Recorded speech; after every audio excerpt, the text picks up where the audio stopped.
अब फिजिक्स में हमने बताया ना पर्यावरण की आवर एनवायरनमेंट, यानी हमारा एनवायरनमेंट कैसा होता है, ठीक। तो इसमें दिया गया है परितंत्र और पारिस्थितिक तंत्र। परितंत्र और पारिस्थितिक तंत्र को भी दो भागों में बांटा गया है। अब इसमें ये दिया हमने कुछ बुक में दिया गया है, एक स्थलीय और एक जलीय। तो स्थलीय में क्या होता है, जो स्थल पे यानी कि जो हमारे मृदा पे रह रहे हैं, मिट्टी पे रह रहे हैं, वो स्थलीय हो गए। जलीय जो जल के अंदर रह रहे हैं, ठीक है ना। तो दिया गया जैव या जैविक घटक। जैविक यानी कि जो जीव जंतु होंगे, पेड़ पौधे होंगे, वो हमारे कैसे घटक कहलाते हैं, जैव या जैविक घटक कहलाते हैं, ठीक। फिर क्या है उत्पादक। उत्पादक क्या, कोई भी चीज आप उसको उत्पादक करें, पेड़ पौधे हैं, साग सब्जियां, हरी फल, तो ये क्या हमारे उत्पादक। और इनको खाते हैं जो, जैसे कि इंसान है ना, या देखा जाए तो उपभोक्ता में क्या, कौन है जो भोजन को खा रहे हैं, चाहे कोई भी चीज हो, हरे पेड़ पौधे इनको क्या खाते हैं, जितने भी तुम्हारे शाकाहारी जानवर हैं, है ना, हाथी, हिरण, ये सब क्या खाते हैं, तुम्हारे घास खाते हैं। मनुष्य हो गया जो क्या खाता है, घास खाता है। तो ये तुम्हारा क्या काम करता है, उपभोक्ता काम करता है। किसका काम करता है, उपभोक्ता काम करता है। फिर इसी में आता है प्रथम श्रेणी के उपभोक्ता। प्रथम श्रेणी के उपभोक्ता कौन से होते हैं, जो कि हरी घास को खाते हैं, जैसे क्या बोल सकते हैं, हिरण, केचुआ, टिड्डा, ये सब किसको खाते हैं, घास को, पत्तियों को। तो ये आता है प्रथम श्रेणी के ऊपर। तो यहाँ लिख सकते, चाहे समझ लिख सकते मेढक, है ना, मेढक नहीं, ये हम लिख सकते हैं टिड्डा, है ना, टिड्डी या टिड्डा, और बोल सकते हैं, और भी कह सकते हैं। इसके अलावा लिख सकते हैं तुम्हारा दूसरी चीज होती है प्रथम श्रेणी में, एक तो हिरण तुम्हारा खाता है घास, ठीक, हिरण भी हो गया। तो ये सब क्या है, ये सब क्या है, प्रथम श्रेणी को उपभोक्ता है, जो कि क्या कहते हैं, हरी घास, ये सब चीजें खाते हैं। फिर द्वितीय श्रेणी में क्या चीज होती है, द्वितीय श्रेणी में बोल सकते हैं जो इनको खाते हैं। टिड्डे को कौन खाएगा, मेढक, सांप, ये सब खाएंगे इनको द्वितीय श्रेणी में। और क्या सब खा सकते हैं, जैसे हिरण है, तो हिरण कौन खा सकता है, शेर, चीता, ये भी खा सकता है ना। तो ये होगा द्वितीय श्रेणी में, क्या होगा तुम्हारा, द्वितीय श्रेणी में लिख सकते हैं मेढक और सांप। अच्छा, ये होगा द्वितीय श्रेणी में, ठीक। फिर आ गया तृतीय श्रेणी के उपभोक्ता। तृतीय श्रेणी के उपभोक्ता क्या होंगे, बाज, चील, ठीक है ना, और सेब, ठीक है ना, ये हो गया सेब में, ठीक। और एक होता है सर्वभक्षी। सर्वभक्षी का मतलब क्या होगा, इसमें चतुर्थ श्रेणी में कह सकते हैं, किसी में दिया गया चतुर्थ श्रेणी में क्या होगा तुम्हारा, चतुर्थ श्रेणी में आएगा तुम्हारा जो सेब को भी खाएगा, बाज को भी खाएगा, चील को भी खाएगा, और मेढक को भी खाएगा, ठीक है ना, जो मेढक को भी खाएगा, ठीक। और देखो तृतीय श्रेणी में अब घटक क्या होता है, कोई भी चीज का हमारा टूटना। जैसे कि अगर हम कोई भी चीज मान लें, अगर हम कोई भी तत्व ले रहे हैं, है ना, तो पानी को बॉईल करें तो उसका तत्व है तो भाप बन के अलग हो रहे हैं, तो क्या वाटर से वो क्या वेपोराइज हो रहे हैं, अलग हो रहे हैं, तो वो भी क्या अपघटन होगा कोई भी चीज से। तो इसी में आता है अजैव घटक, है ना, यानी कि अजैव तथा आजीवक घटक, ठीक है ना। तो इसी में पदार्थ होते हैं कौन से, एक होते हैं अकार्बनिक पदार्थ या लवण का मतलब हो सकता है देखा जाए तो ठोस पदार्थ होते हैं, जैसे नमक, है ना, ये सब क्या होते हैं, लवण कहलाते हैं, अकार्बनिक पदार्थ, ठीक। और फिर कार्बनिक पदार्थ अलग मिलते हैं, अकार्बनिक अलग मिलते हैं। फिर आता है जलवायु। तो जल में वायु होते हैं, वो जलवायु कारक होते हैं। कुछ ऐसी चीजें जहाँ जल में हमारे क्या वायु होती है, ऑक्सीजन तो होती है, लेकिन उस चीज को लेने के लिए हमें हमारे जो होते हैं मछली, ये सब होते हैं, जल के जीव होते हैं, वो ही ऑक्सीजन ले पाते हैं। मनुष्य जल के अंदर जो ऑक्सीजन होती है वो नहीं ले पाते, ठीक। इसी में दिया गया जैविक घटक में क्या था, उत्पादक, है ना, उत्पादक, दीर्घपादक, जल निम्न, प्लावन और जल स्तरीय। तो दीर्घपादक क्या होता है, ऐसे क्या दिया गया, दीर्घपादक और जल निम्न पौधे यानी कि पादपों के प्रकार दिए हैं, पेड़ों के प्रकार। देखो जल निम्न यानी कि ऐसे पेड़ जो कि जल की सतह पर जल में डूब जाते हैं, जल में डूबे हुए होते हैं और पेड़ पौधे निकले हुए होते हैं, ये क्या कहलाते हैं, जल निम्न, ठीक। फिर प्लावन मतलब अभी एक बार पढ़ा था प्लावन विधि। प्लावन का मतलब क्या होता है, झाग बन के ऊपर तैरना, पानी में तैरते रहना, तो ये होगा झाग बन के रहेंगे, तो ये क्या होंगे, प्लावमान पौधे हो गए। फिर जल स्त्री जो कि पेड़ पौधों में जड़ में जमीन के अंदर धसे होंगे, पानी के अंदर भी है, पानी के अंदर भी जल में बिल्कुल धसे हुए होंगे, वहां उनकी जड़ें होंगी, वो हमारे क्या कराएंगे जल स्तरी। जल स्तरी मतलब जल में, जल के स्थल में जो पौधे उगते हैं वो हमारे क्या कहलाते हैं जल स्तरी। तो ये हो गया हमारा पर्यावरण के छोटे छोटे पॉइंट हैं जो कि पेपर में आते भी हैं, है ना, और आपको अपने नॉलेज से पढ़ना भी है। चाहे उपभोक्ता सबसे मेन है, ठीक है ना। इसी के साथ साथ इसमें पढ़ेंगे क्या खाद्य श्रृंखला और खाद्य जाल। ठीक, खाद्य श्रृंखला और खाद्य जाल क्या होता है?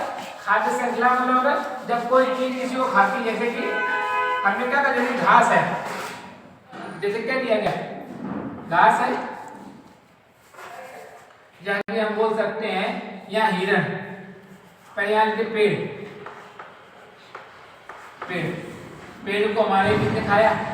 हिरण ने खाया, है ना। हिरण को किसने खाया? हिरण को किसने खाया? शेर ने, है ना। और शेर को कौन खा सकता है? जो सर्वभक्षी होता है, क्या है सर्वभक्षी, सर्वभक्षी होता है, ठीक है ना। और ऐसे ही कि एक श्रृंखला, दो श्रृंखला, तीन श्रृंखला और चार श्रृंखला, चार चीजों डिवाइड हो गया ना। अब हिरण की जगह हम कुछ भी मान सकते हैं, यहाँ हम मान लेते क्या मेढक, मेढक में क्या खाता है? कीड़े, कीड़े में क्या खाए? कीड़े खाए, ठीक। फिर मेढक ने खाया, सांप ने खाया, और सांप को कौन खा सकता है? सांप को शेर तो शेर खा सकता है, लेकिन सांप को हम ले सकते हैं क्या?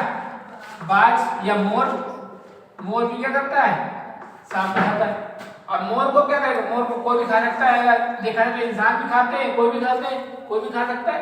तो ये भी वो कौन खाएगा? जो क्या कर सर्वभक्षी, जो कि ये भी मोर, शेर जो मांसाहारी चीजों को भी खा लेगा और पेड़ पौधे भी खा लेता है, वो क्या होता है? सर्वभक्षी होता है, ठीक है ना। तो ये वो खाद्य श्रृंखला, क्या हमारी खाद्य श्रृंखला, यानी कि इंग्लिश में क्या बोलेंगे इसको? Food chain, food chain, food chain. इसी में हमने क्या पढ़ेंगे? इसी में हम पढ़ेंगे फूड वेब। वेब का मतलब क्या होता है? जाल, यानी कि खाद्य जाल। खाद्य जाल क्या होता है? तो खाद्य जाल क्या होगा? जो कि भोजन को, एक ही चीज को कई लोग खाएं और फिर इसको और भी तरीके से खाया जा सके, वो हमारी क्या कराएगी? खाद्य श्रृंखला या खाद्य जाल। श्रृंखला का मतलब होगा एक प्रकार से श्रेणी में ले लिया गया है कि किसको कौन खाता है, ठीक है ना। जाल का मतलब हो गया एक ही चीज को कई लोग खाते हैं, जैसे कि दिया गया पेड़, है ना। पेड़ को यहाँ क्या कौन खा रहा है? हिरण खा रहा है, ठीक है ना। और पेड़ को कौन खा रहा है? टिड्डा या टिड्डी, ठीक। और पेड़ को कौन खा रहा है? टिड्डा, टिड्डी हो गया, और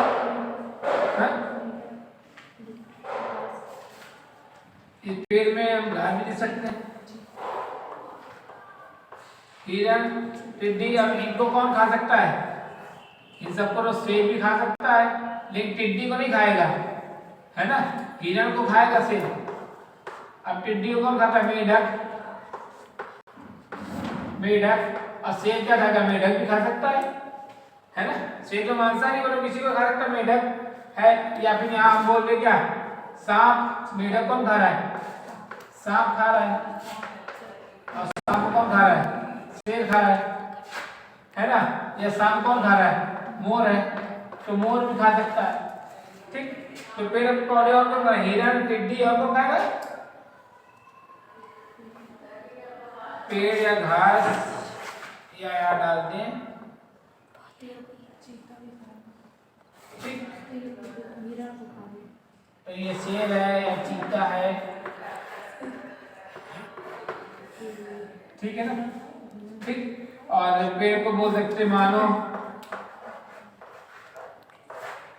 है ना।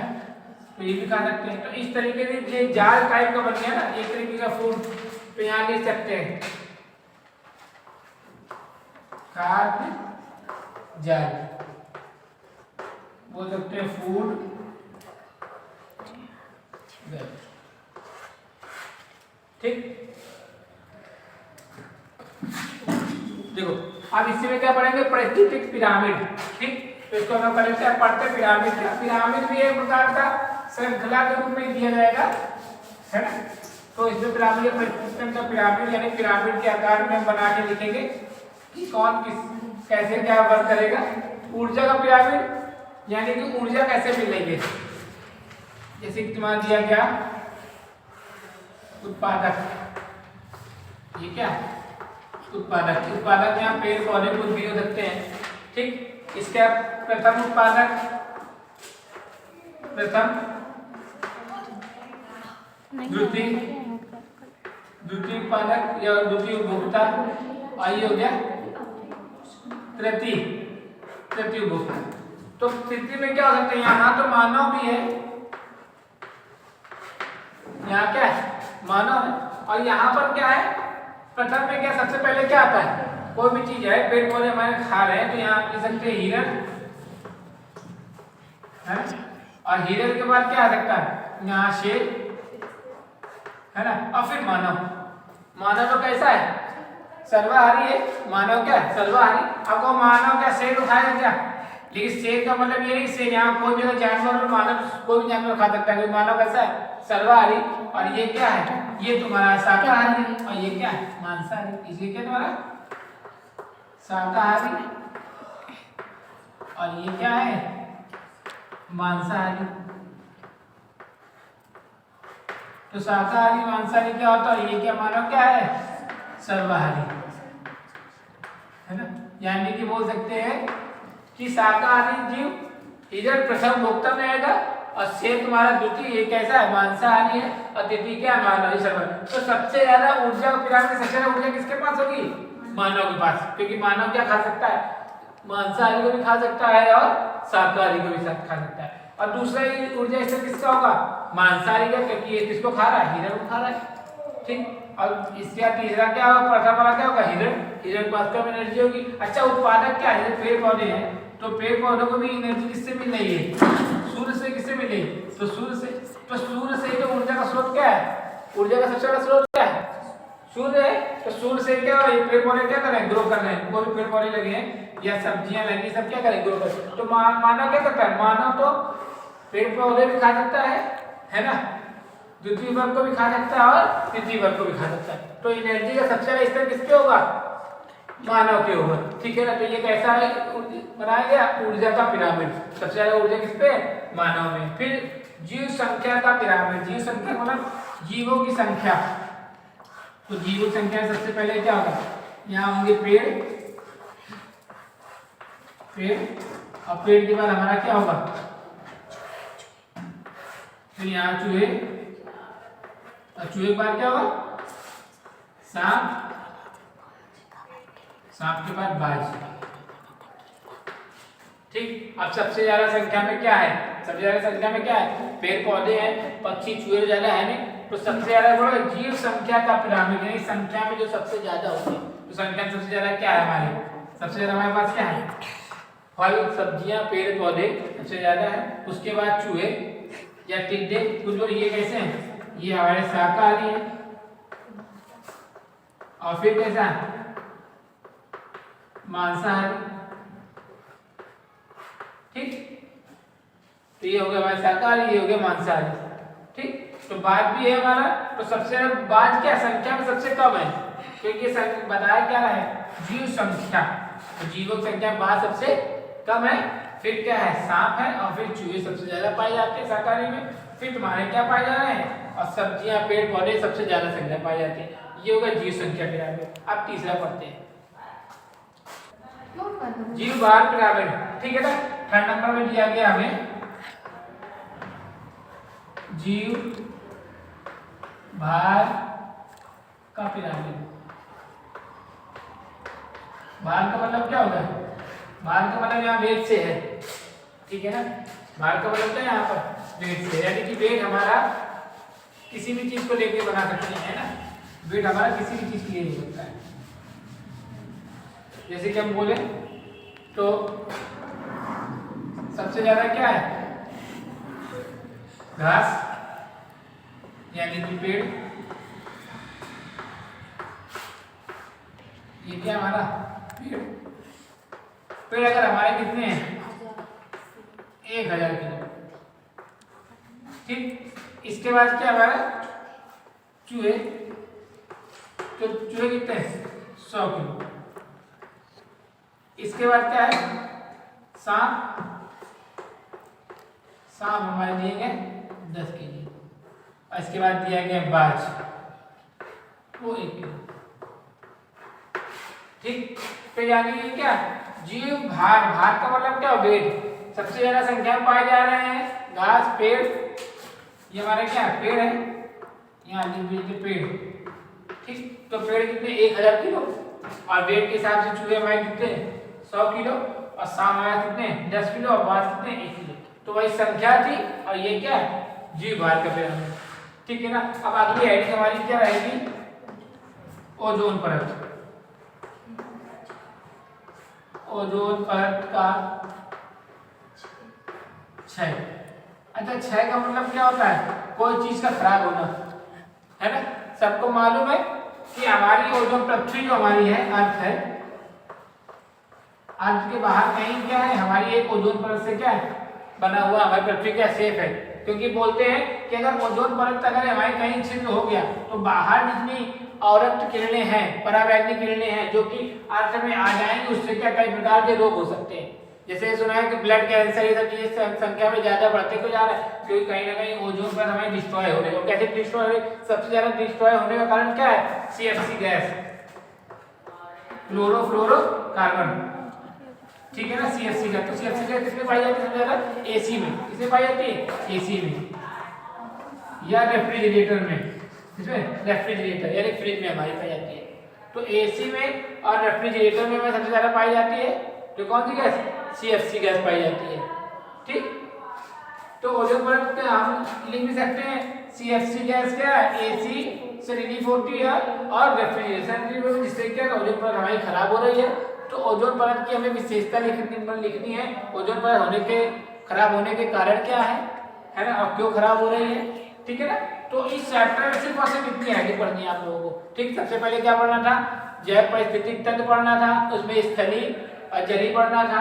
ठीक है ना, उसके कई प्रकार दिए गए हैं पेड़ों के। फिर ये तुम्हें पढ़ना है पिरामिड, पिरामिड बहुत इंपॉर्टेंट है।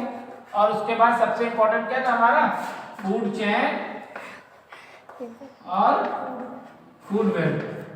ठीक, ये इसका चित्र भी आता बनाने के लिए, फूड वेब और फूड चेन का चित्र भी आएगा साथ साथ बनाने के लिए। इसके साथ साथ तुमको पढ़ना है क्या ओजोन परत का क्षय। तो ओजोन परत सभी लोग लिख लेंगे।